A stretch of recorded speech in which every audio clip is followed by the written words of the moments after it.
supposedly is believed to be uh, originally inspired by the shape of cedar leaves, which also has a whole rebirth and continuity thing. So there's like this whole thing going through there of, of hope, and hope and faith themselves are connected. There's sort of like, where does hope end and faith begin? Or but yeah.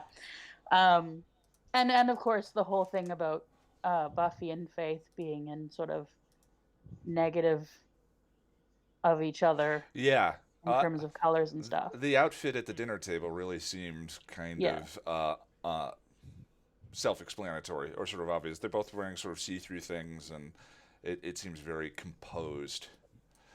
Sorry, I accidentally killed the Hangout or the stream, so I just fired up an impromptu stream for everyone. Hopefully, you can hear me. Testing mic. Oh, okay, they can hear you as well. Sorry about that, everyone. Yeah, I think when I hit stop sharing my desktop, I accidentally hit stop broadcast as well. So I'm switching over to that chat as well. Patreon Hangout Part 2. Okay. Yeah. So new stream is up. Okay, there we go. Sorry about that. Just want to make sure that they can hang in and watch. I really enjoy these discussions. The she's the I think the color coding throughout the season is very specific. In bad Hmm. the most noticeable in Bad Girls too, when for the bit of time in that where Faith is sort of corrupting her, her clothing gets dark again, and then when Yeah. she comes to confess to Giles, she's wearing light colors again because she's sort of unburdening. I do love the costume coding in this season. But I didn't know Hmm. any of that about this episode specifically. Yeah, I went down a rabbit hole. Well, I apologize. I'm getting distracted there to get the stream fixed back up again. Oh, there we go. I can get that out of there. Um, the other thing, the boy, there's so many father issues in the Buffyverse. Xander's dad specifically a father issue, but I love that in this one, the moment of sort of emotional catharsis is provided for her by her metaphorical father. That's one of the, I think, the more beautiful moments in this season. Excuse me. Charlie, what'd you think of the rewatch? Um, Rewatch. One thing is definitely, and I think, and you mentioned that was like especially Xander's, joking comment of "you slut," and it's things like that. It's just like, it's just that he never gets admonished or anything like that. He never gets a moment in the entire series where anything he ever, pretty much where he's gets anyway. I think that's one of the things where it's like he says that jokingly, and you expect someone to even just jokingly kind of, put him down. It just doesn't happen. So there's always that. It's kind of jarring. But then more on the like topic of the episode, I think what another thing is really jarring is just how stupid Kiki Stos or Tisty Stos Kissing toast. is. Like he's very jarringly bad and unmenacing, and it's especially in comparison to Mr. Trick. But I do think that's done on purpose. Like they show, like I think there's a good comparison with, because like they say, oh, he's so old that his hands are cloven together. Mm-hmm. And there's kind of that thing where it was the same with the master. Oh, he's so old that his face is permanently grizzled like that. Yeah. Um, and Mr. Trick being this modern vampire in such contrast to Kukistos. In such contrast to Kukistos, is is just, it's like this, and he even says it like, oh, that vengeance scheme is so old school or whatever. It's really, I think, setting up sort of the mayor and this sort of modern evil Mm-hmm. really set in the modern world, and not this whereas previously been the master is just this old incarnation of traditional evil, and then and even Angel, which is this old evil sort of coming back and jealous. um yeah, anyway, I think that was just one of the things. It's just that it's like it's really quite jarring, and I think when I first watched I was like, oh, they just haven't done it very well, because he's supposed to be this really menacing thing that Faith is so scared of. I think they actually did it on purpose. I think it is to show like they're going in the new direction with the villains. Well, And I think you see that his forward with Adam and later, and with the villains are quite different. Then there's obviously we go back to the first, who's supposed to be all evil, but anyway, yeah, I think that was my whole thing. yeah, I really enjoy the first, contrary to how I know a lot of people feel about that. But yeah, the Kakistos' unfortunate prosthesis, the rubber hand claws that he has, a couple of times sort of don't sell it for me. That's interesting. I mean, there is sort of a tone difference between Faith's dread, which I think Eliza Dushku does really well in the hotel, versus yeah, she sells it wonderfully, versus how intimidating he actually isn't. Yeah, they maybe could have sold that a little bit better. The other thing, watching that episode guide and now having done 5x5 and having to sort of backtrack through Faith's arc, I really wish that I had covered the implied abuse more succinctly in that episode guide. There's 2 lines. She says, "My dead mother hits harder than that," and when she's beating the vampire in the face, she says, "You'll never touch me." And those, I mean, it really, that the abuse in her experience, her implied experience with the evil that was done to her, is so necessary in explaining her turn. When the accidental death occurs, her way of interpreting it is, "I must be evil." And that sort of explains her fall and that spiral and so forth. And it's all set up in this episode with those 2 lines. So I definitely wish that I had called it out a little more obviously than I did in this case. Quinn Sinclair asks in chat, how old do you think a vampire has to be before they start demonically deforming like the Master or kissing Toast or Nosferatu? Oh yeah, I forgot. Nosferatu's in that Angel episode in season 5. No, he's the Prince of Sorrows. But I mean, he's Nosferatu. That's a wonderful one. I have no idea. That's definitely interesting. Nathan. Yes. What'd you pick up on your rewatch? It's an episode that I love, so rewatching it is it's always good fun. In stark contrast to Dead Man's Party. Yeah, that episode's never fun to watch. Yeah. You can take good things away from it, but it's never. Watching the Scoobies fight is never fun. It's so difficult. They're written too well. They are written too well. Yeah, that's that's my favorite type of show. Is the you could just watch them sit together for, like, you could watch a whole hour of them researching in the library and it still would be entertaining. Yeah. No, but I think the only thing that I picked up on was just I like how, I mean, in the Buffyverse and then just extended to all those, how dreams are handled, and the bit with Angel in this, like where you get the blood patch and picking up the ring, that whole scene, I like just extra bits of just that make it feel more off, like the fact that the club's really well lit. It's like it's normal dark, in contrast to when you had Faith dancing. It's just really bright, all the lights are on, and there's no band on the stage, but music's playing. Yeah.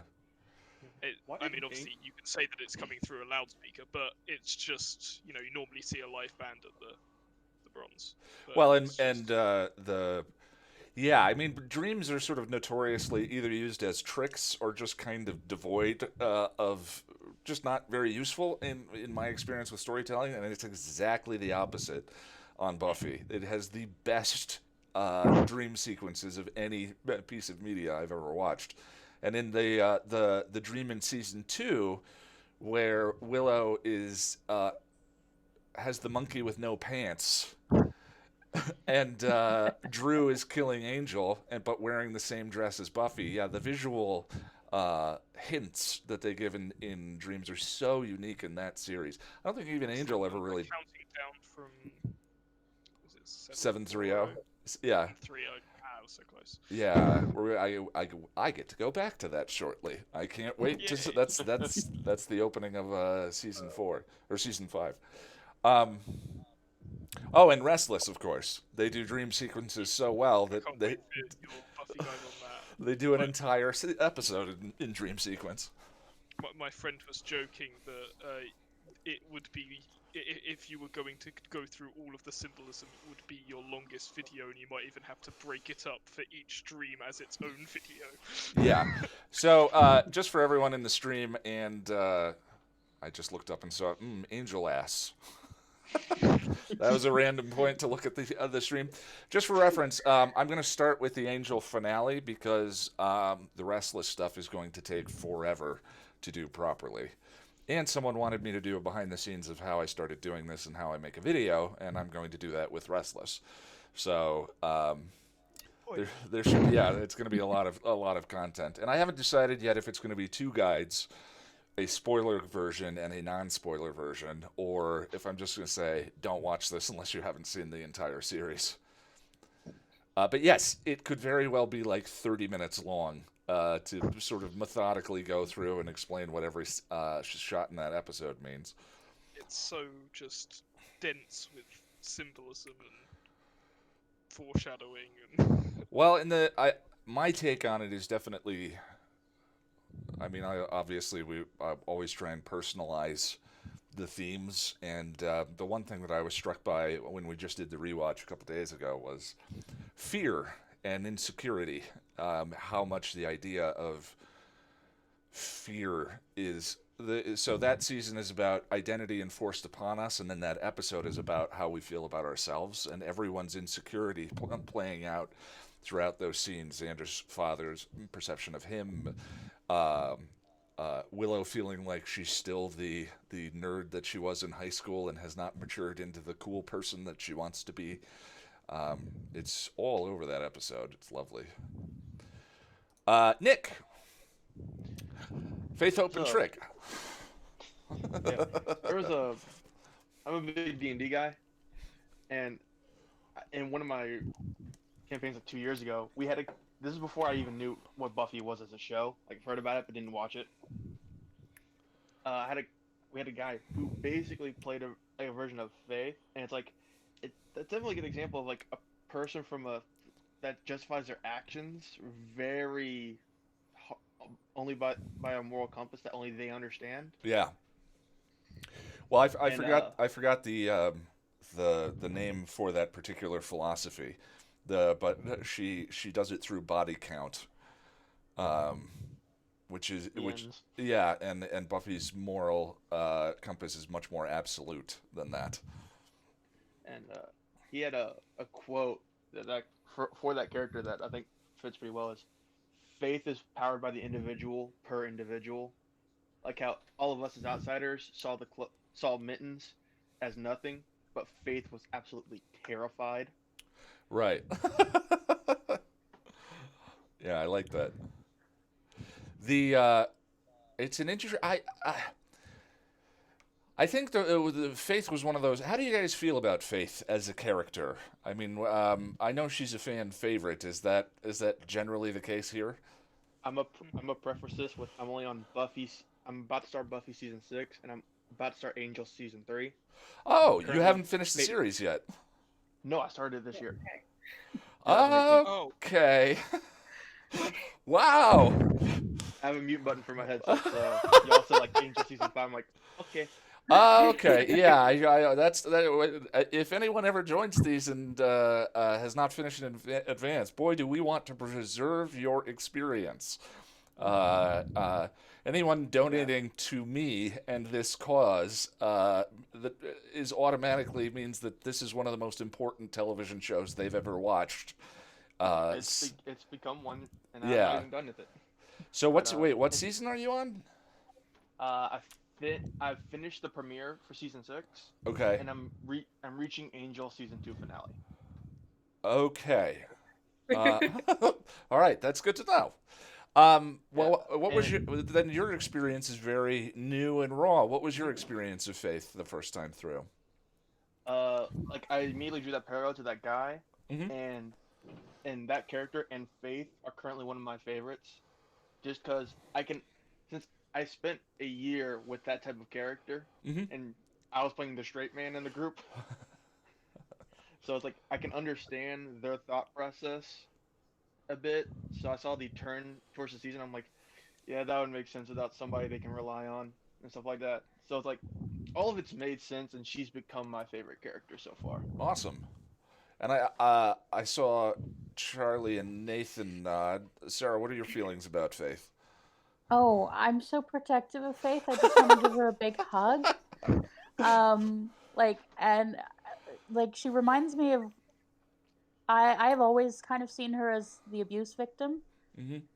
And watching this one, this is the first time I rewatched this since Eliza's uh, opening up about her issues. Yeah. And boy, that, you know, illuminates so much about the way that she plays this character because it is just so like, and the way that she's so defensive, like that she uses her sexuality.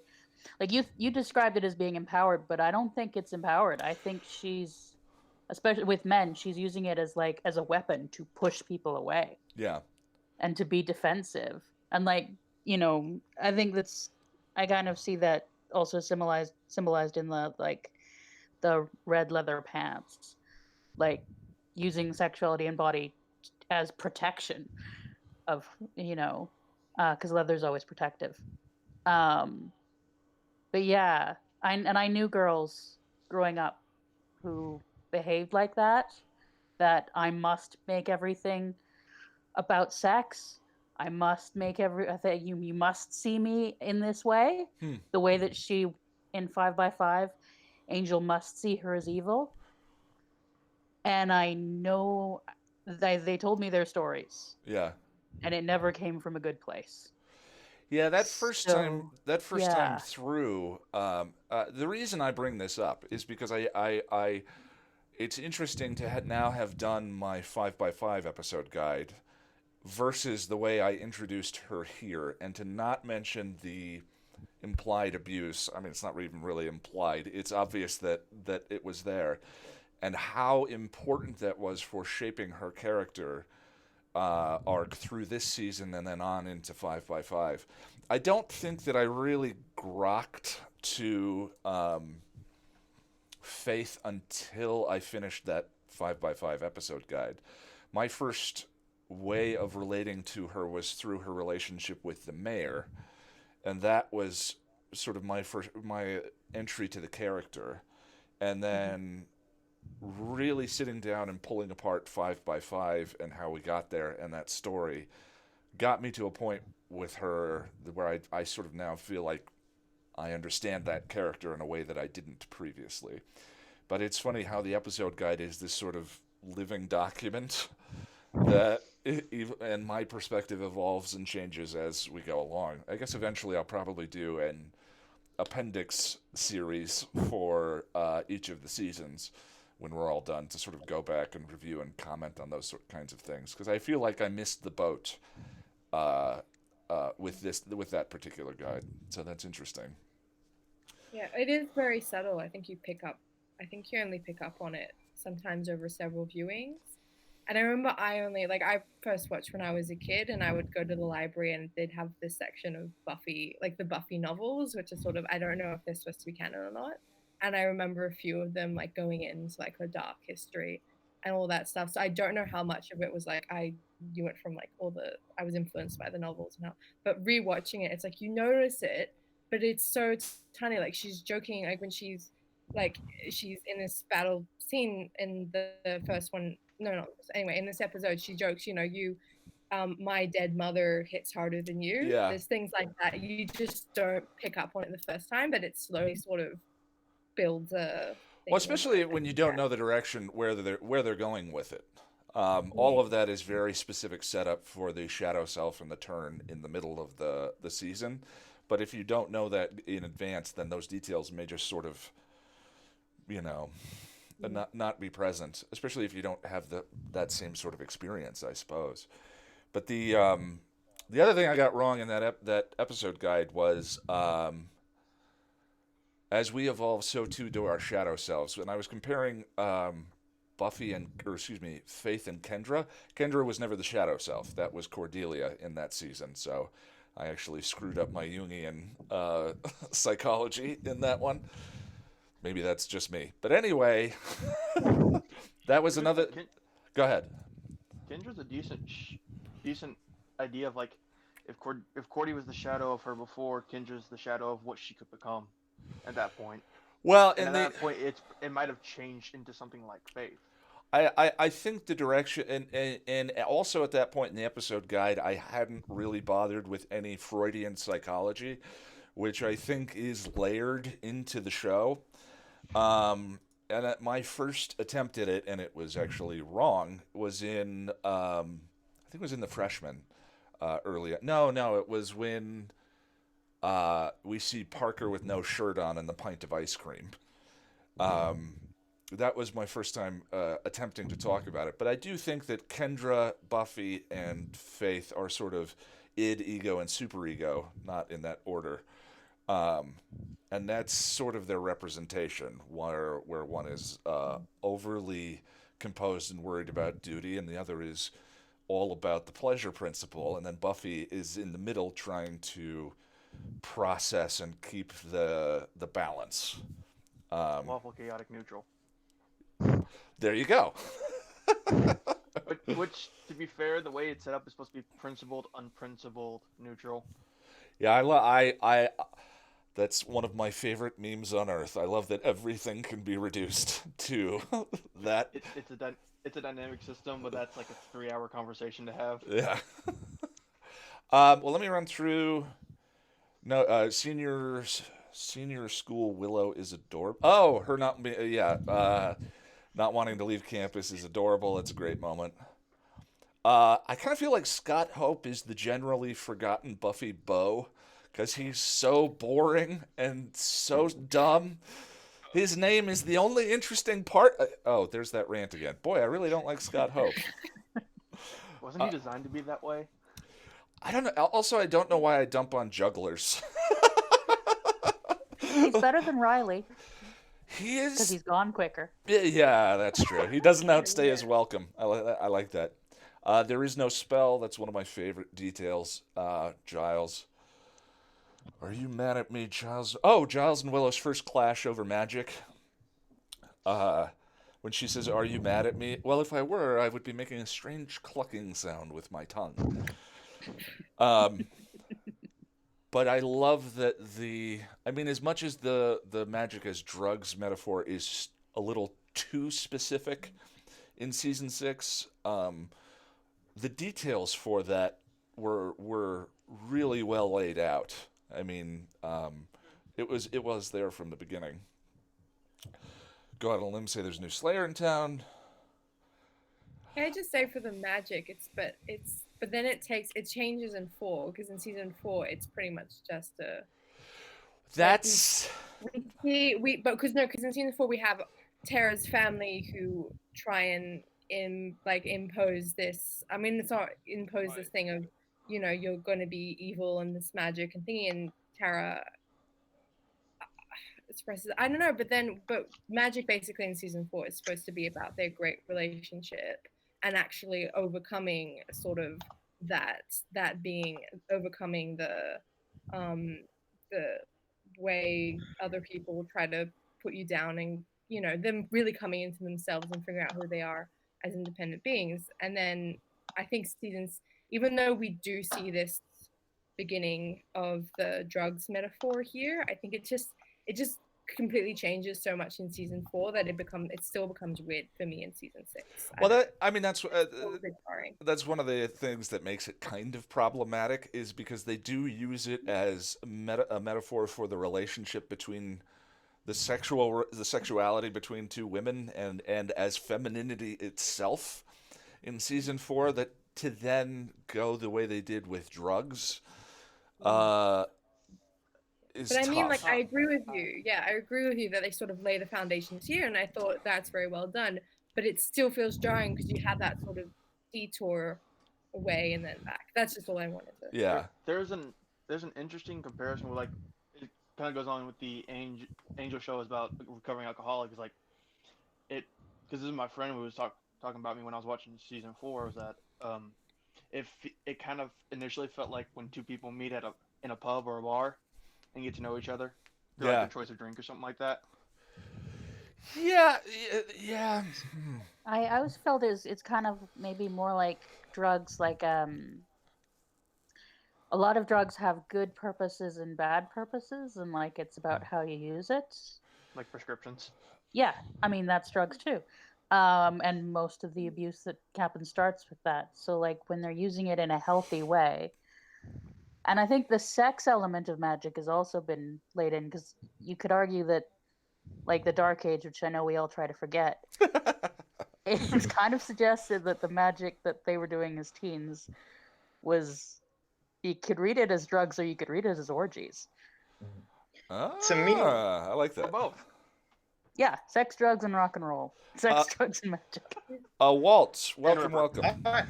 Hi, good evening. To me, the magic thing. Can you guys hear me, by the way? Yeah, we can hear you. Okay. The camera might have cut out, but to me, the magic aspect is everything that Willow gives Willow confidence. So sometimes that's sex, sometimes that's the drugs, and it's only when I guess it's power, and just in general. I think that's the overarching metaphor. Well, I think And that so when she starts to struggle with that in season 6, that's when she starts to go off the deep end. I like that. I think that actually bears out too in season 4. But it has an influence in her relationship with Tara as well as in the drugs. Yeah, and then in season 6, when she's depowered, sort of having to find herself again and find that balance. Yeah, that's interesting. And I wanted to say you mentioned, Sarah. I sort of got on a ramble and then forgot what my actual point was about Faith. You mentioned that that her sexuality was not empowering, and I mentioned that it was empowered there. I think I was the bone that I was picking, and I chose the wrong hill for it. If I want to mix all my metaphors together, it was the show's relationship to sex. Generally speaking, it's very negative. And that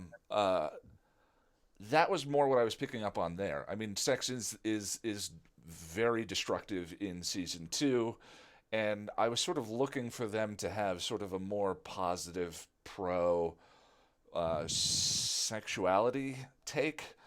And with the slut shaming in that particular episode, it just felt sort of weird to me.